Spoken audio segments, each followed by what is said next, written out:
Hello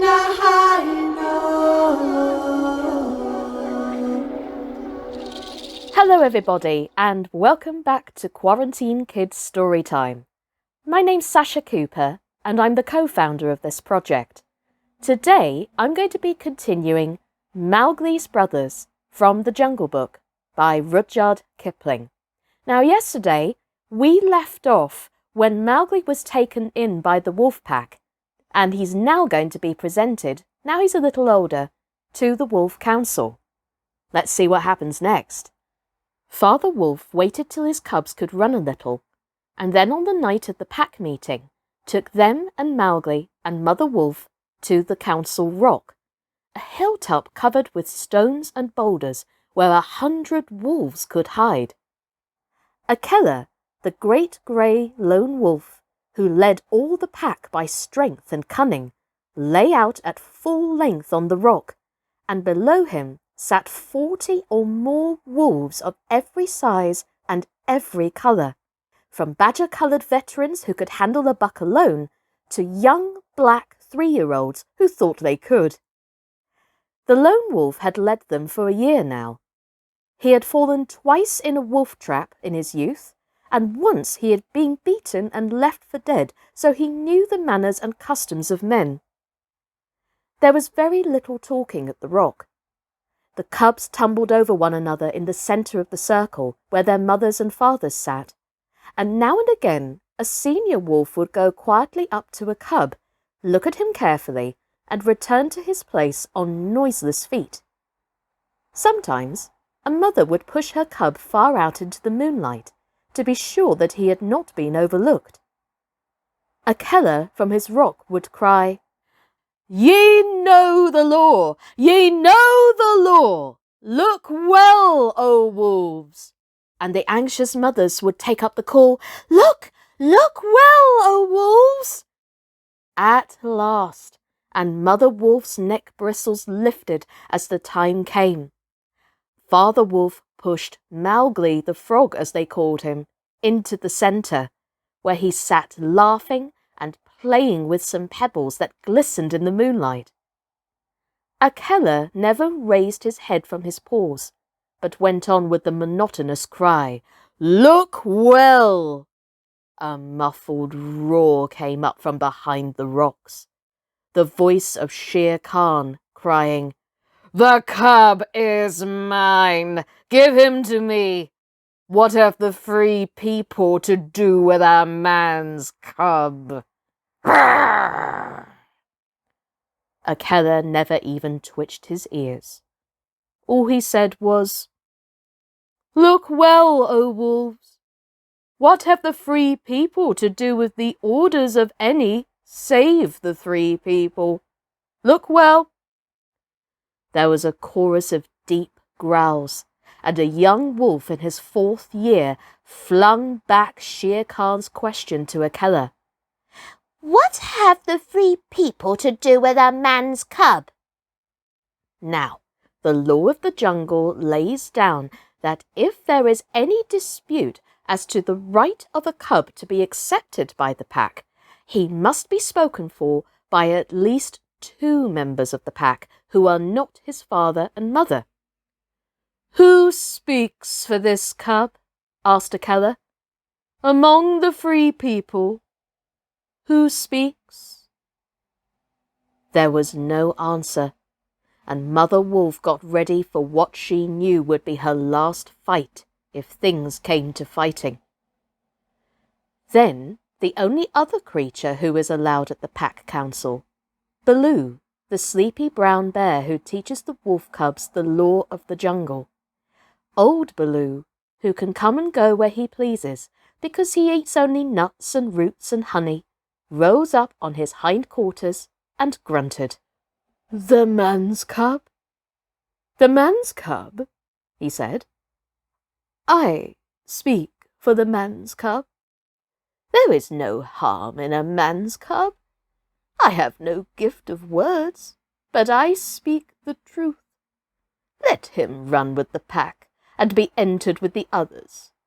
I myself will teach him." "We need yet another," said Akela.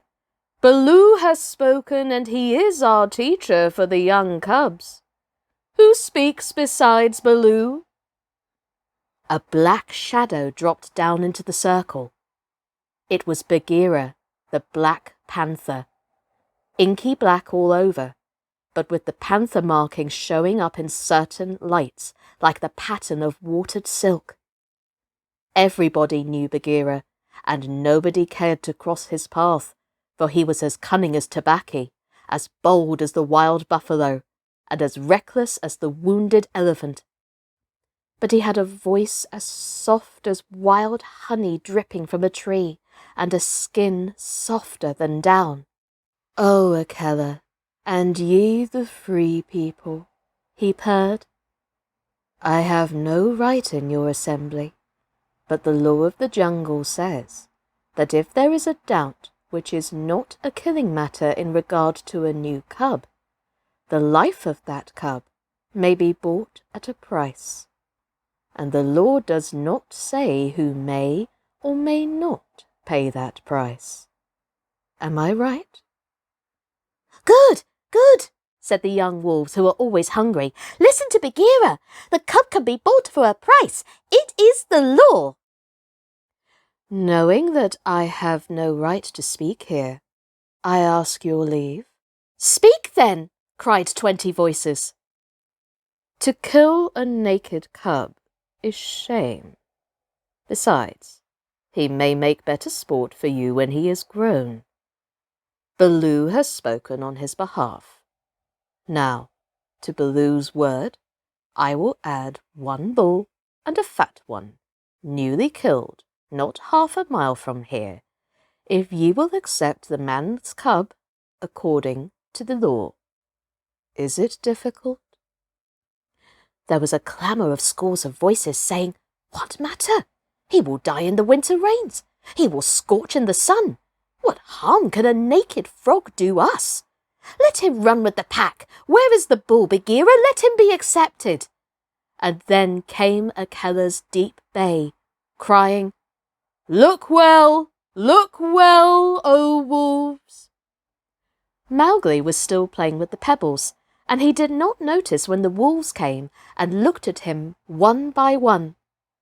At last they all went down the hill for the dead bull, and only Akela, Bagheera, Baloo, and Mowgli's own wolves were left. Shere Khan roared in the night, for he was angry that Mowgli had not been handed over to him. "Aye, roar well," said Bagheera under his whiskers, "for the time comes when this naked thing will make thee roar to another tune, or I know nothing of man." "It was well done," said Akela. "Men and their cubs are very wise. He may be a help in time." "Truly, a help in time of need, for none can hope to lead the pack forever," said Bagheera. Akela said nothing. He was thinking of the time that comes to every leader from every pack, when his strength goes from him, and he gets feebler and feebler, till at last he is killed by the wolves, and a new leader comes up, to be killed in his turn. "Take him away," said he to Father Wolf, "and train him as befits one of the free people." And that is how Mowgli was entered into the Seeonee wolf pack for the price of a bull and on Baloo's good word. And there I will leave it. Thank you so much for tuning in. Now we know what's going to happen to Mowgli with the pack. But what is Bagheera up to? Tune in tomorrow to find out what happens next. My name's been Sascha Cooper, and this has been The Jungle Book by Rudyard Kipling. As always, everybody, keep subscribing and sharing so you don't miss out on the next tale. And don't forget, Peter Pan will be launching soon. Take care, everybody, and stay safe as always. Bye-bye.